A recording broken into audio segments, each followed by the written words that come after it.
यमुना सरयू तट पर, गंगा यमुना सरयू तट पर, तुम्हें ढूंढे लेंगे कहीं ना कहीं, तुम्हें ढूंढे कहीं ना कहीं।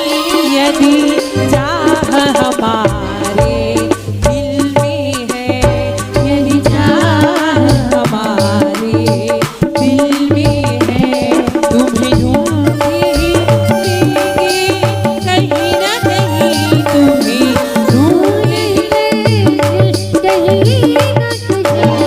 मनमोहन मूरत तेरी प्रभु, मनमोहन मूरत तेरी प्रभु, मनमोहन मोहन मोहन मूरत तेरी प्रभु। हे गोविंद हे गोपाल, हे गोविंद हे गोपाल,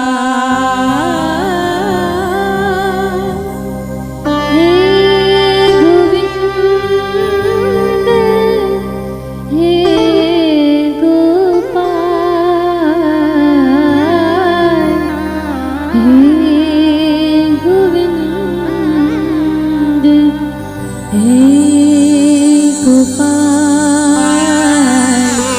हे गोविंद हे गोपाल।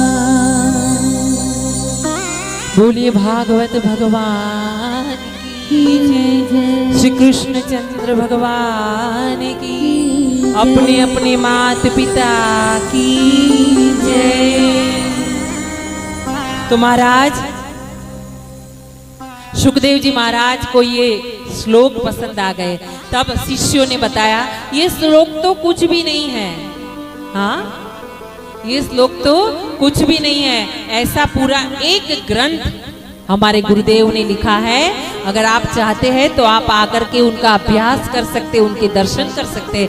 सुखदेव जी महाराज दौड़े दौड़े आए हैं वापिस व्यास जी के पास। देखिए दुनिया में चाबी दी गई है जीने की, क्या कि किसी भी चीज के पीछे अंधा होकर के मत पड़िए, किसी भी चीज का मोह ज्यादा मत करिए, कोई चीज पाने के लिए पागल मत हो जाइए जब तक कि वो चीज भगवान की तरफ लेके जाती ना हो। कोई चीज, कोई साधन अगर आपको भगवान की तरफ लेके जा रहा है, उसके पीछे हाथ धोकर पड़ जाओ, वही नाम स्मरण, वही काम करो, रात दिन पागल हो जाओ उसके पीछे। लेकिन सांसारिक चीजों के पीछे, दुनिया की चीजों के पीछे कभी मत भागो। आप जितना भागोगे ना उतना दूर चलता जाएगा वो चीज, है ना। अगर आपको कुछ चाहिए और वो शुद्ध चीज है, जीवन के लिए जरूरियात वाली चीज है, प्राप्त करना जरूरी है, भगवान को एक बार उनको बोल दो, प्रार्थना कर दो, अर्जी लगा दो, हे प्रभु मेरे जीवन के लिए ये चीज जरूरी है, आवश्यक है, आप वो प्रदान करें। घर बैठे आना शुरू हो जाएगा, करके देख लीजिए, है ना। तो यहाँ पे जब व्यास जी उनके पीछे दौड़ रहे थे, सुखदेव जी भाग रहे थे, लेकिन जब भागवत जी यानी स्वयं भगवान का वर्णन सुने, कानों से उन मीठा मीठा पान किया भागवत के श्लोकों का, सुखदेव जी दौड़े दौड़े आए हैं आश्रम में, आकर के अपने पिताजी के चरण छुए हैं, भागवत जी को प्रणाम किया है। और तब व्यास जी ने अपने बेटे को, सुखदेव जी को भागवत का अध्ययन करवाया है, हाँ, पाठ पढ़ाए हैं। सुखदेव जी स्वयं भगवान है, सुखदेव जी स्वयं कृष्ण के अवतार माने गए हैं, लेकिन यहाँ फिर भी गुरु जी बताए हैं उनके पिताजी।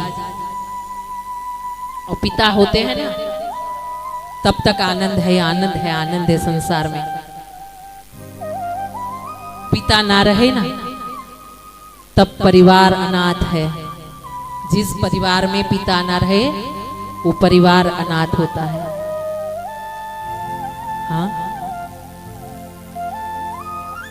यहाँ पे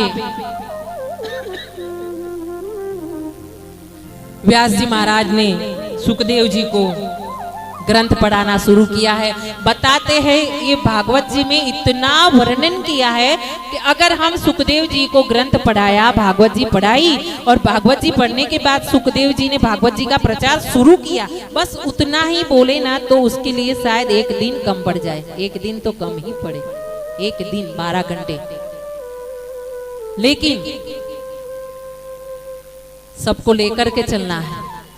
तो सुखदेव जी महाराज ने ग्रंथ पढ़े, उनके बाद उनको विदेह राज यानी कि जनक जी महाराज के वहां भेजा गया है व्यास जी के द्वारा कि जाकर के देख के आओ कि विदेह किसको कहते हैं, संसार में रहने के बाद भी संसार में लिप्त नहीं होना।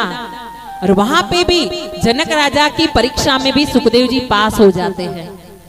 बहुत सुंदर कथा है वो कि सुखदेव जी जाते हैं जनक राजा के पास जनकपुरी में और वहां जाकर के दोनों भक्तों के बीच में सत्संग होता है भगवान का।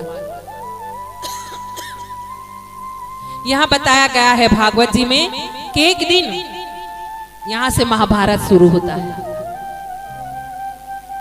दुर्योधन जो था, दुर्योधन कौरव पक्ष में धृतराष्ट्र का सबसे बड़ा बेटा था और इतना दुष्ट था, नाम ही दुर्योधन, सज्जन नहीं दुर्योधन। हाँ, तो और धृतराष्ट्र ने भी आंखों पे पट्टी बांधी हो ऐसे ही जैसे गांधारी ने बांधी थी, लेकिन धृतराष्ट्र तो अपने ही अंधे थे और जैसे वो आंखों से अंधे नहीं पर बुद्धि से भी अंधे थे, मोह में भी अंधे थे बच्चे के, अपने बेटों के, है ना। तो उन्होंने मोह के द्वारा बच्चों का कल्याण नहीं किया। ज्यादा मोह जाता है ना बच्चों से तो फिर उनका कल्याण नहीं कर पाते हम। जब माँ ज्यादा मोह में आ जाएगी ना तो बच्चे को बीमार होगा तो कड़वी दवाई नहीं पिला पाएगी, और कड़वी दवाई बच्चा नहीं पिएगा तो बच्चा स्वस्थ नहीं होगा, निरोग नहीं होगा, है ना। तो बच्चे को कड़वाहट पिलानी जरूरी है, माँ बनना जरूरी है, कठोर भी बनना जरूरी है ना। तो समझ के जीना है। यहाँ पे दुर्योधन है, उसने चातुर्मास के लिए दुर्वासा ऋषि को अपने यहाँ 10,000 शिष्यों के साथ निमंत्रण दिया है।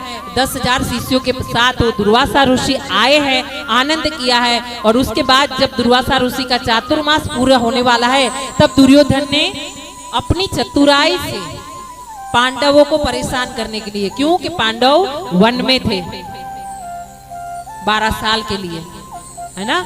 तो वहां पे दुर्वासा ऋषि को भेजा है। नमस्कार करके दुर्योधन ने दुर्वासा ऋषि जी को बोला है कि भगवान महामुनि आप एक काम कीजिए, आपने चातुर्मास हमारे घर पे कर लिया, इतने दिन हमने सेवा की, बहुत बड़ा भाग्य हमारा कि आपकी सेवा प्राप्त हुई, लेकिन आप चातुर्मास के बाद पारणा करने के लिए एक बार सेवा का मौका हमारे भाई जो 5 पांडव और एक द्रौपदी है ना, उनको भी मौका दीजिए।